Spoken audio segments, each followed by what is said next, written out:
Welcome back to the Estill Chevrolet Cadillac pregame show continues on DCTV Sports. Bryn saying thank you for joining us. It's time for Defiance boys basketball. They've got a couple games underneath their belt. We're going to preview Wapakoneta tonight. Also doesn't happen to be their home opener. It's the WBL opener as well. Our thanks going out to Estill Chevrolet Cadillac, located on North Clinton Street in Defiance. Check out their great selection of new and used vehicles. We know everybody's on a budget nowadays, and they've got a great selection of used vehicles no matter what your price is. Check out their selection in person or online at drivebobestil.com. Coach Lehman joining us right now. Coach, coming off a pretty good practice. I know started maybe a little slower than you wanted, but you let your captains do a lot of talking tonight. Energy. Different looking group. Obviously, every year you're going to graduate certain leaders. JV guys are going to be stepping up. You and I have talked about this before. Inexperience doesn't mean untalented, but break down this group because you've got an interesting mix this year. Absolutely. We've got, 4 or 5 guys with varsity experience, but a lot of young guys that can really play that it's new for. And like you just mentioned, there's times practices go well, there's times they start out slowly, but when you've got player-led programs and when you've got senior leaders that are able to right the ship, that can take a poor practice and make it a great one, and that can make a poor game and make it a great one. So we're very fortunate in that regard. We've got some leaders that are vocal and step up when we need them. 2-0 on the young season. What have you learned about this group? What have they learned about themselves through 2 games? I think one of the biggest things is we've started out slowly in each game, and we've really picked it up and our defensive intensity, whereas we came out a little bit flat both games, we were able to ramp it up and put some pressure on the opposing team and kind of impose our will. So it was good to see us respond after starting slowly. Taking a look at the group this year, and again, you're going to love those guys forever, but they have graduated. Let's go ahead and start at the point. Antonio Lopez was kind of the straw that stirred the drink. He was never going to be usually your high point man, but he always made sure that the ball got across the timeline before 10 seconds. He was always directing traffic, made some fantastic moves, and we'll get to the free throw line. He's now gone. Who's the floor general this year? So Logan Hutchison's going to take over at the point, and Jordan Wright's going to spell him a little bit. But this year, a little bit different in the past. We've got 4 or 5 guys capable of handling the ball. So we have no shortage of guys that can push it, and it's not going to be one guy necessarily that goes and gets it every time. It might be the closest guard in the vicinity, and we're going to run. So we're a little bit more fortunate, like I said, in that regard. But Logan Hutchison will take over that role that Tone did a year ago. Brogan Castillo was a junkyard dog last year, just a tremendous athlete, not afraid to stick his nose in, not afraid to take contact, not afraid to give it. He is gone. But Garrison Smitty, welcome back to Defiance at 6'6", and a little bit of a space eater as well to help out Khalil Ligon.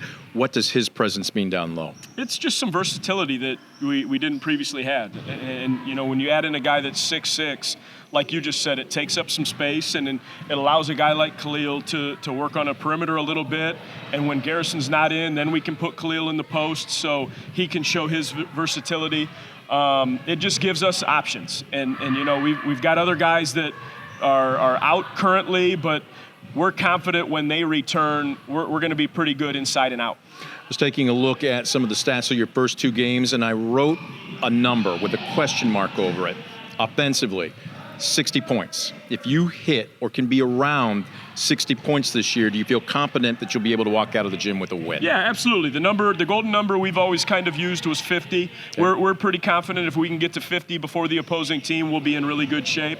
And we've done that both games so far. So, yeah, 60 is another number that I think offensively that can be a goal for us to get to game by game. We scored a little bit better, a little bit more efficiently than we did a year ago. So, yeah, 60, even better than 50. If we get to 60, I'm pretty confident we can do that. We'll start talking lottery numbers off the air here. Let's go ahead and talk about tonight's opponent, Wapakoneta. Break them down for us. They're young, really, really young. They'll play 1 senior, 1 junior, a bunch of sophomores, and a couple freshmen. So they're very, very young, but they're talented. They're long. One of the bigger teams we're going to play all season. So they've got a junior guard, Ryan Richardson, that's really good. And then they've got an Adams kid that can play. He's a sophomore, 6'5" wing. So a couple matchup nightmares for us. Guys that we've got to be aware of and guys that we've got to switch and rotate onto, so we'll have to be alert. Defiance wants to run.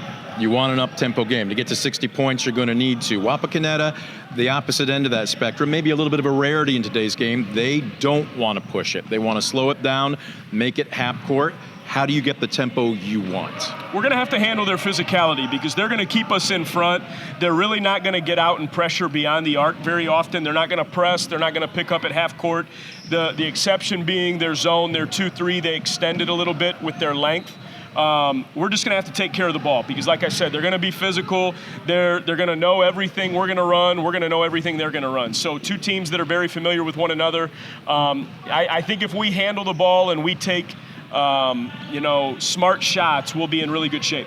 Shot selection has always been important, but as you talked about last year, maybe with a little bit of a lower scoring team too, a bad shot quite often you mark down as a turnover, especially if it's a breakaway at the other end. How's shot selection been through the first two games? It's been a lot better. We move the basketball really well. We've got a lot of guys that are really unselfish. So I think through two games we're pleased where we're at. We're not a finished product by any means, but the way we move the ball and the way we've taken smart shots so far, I think it bodes well for the future. All right, here's for an early Christmas gift for the man standing to my left here with a home opener win, a WBL opening win. Coach, best of luck to you, not just tonight, but the rest of the way. Appreciate it. Thanks a lot. Coach Lehman joining us on the pregame. We're going to take a quick timeout. We are back with more of the Estel Chevrolet Cadillac pregame show right after this. You're watching DCTV Sports.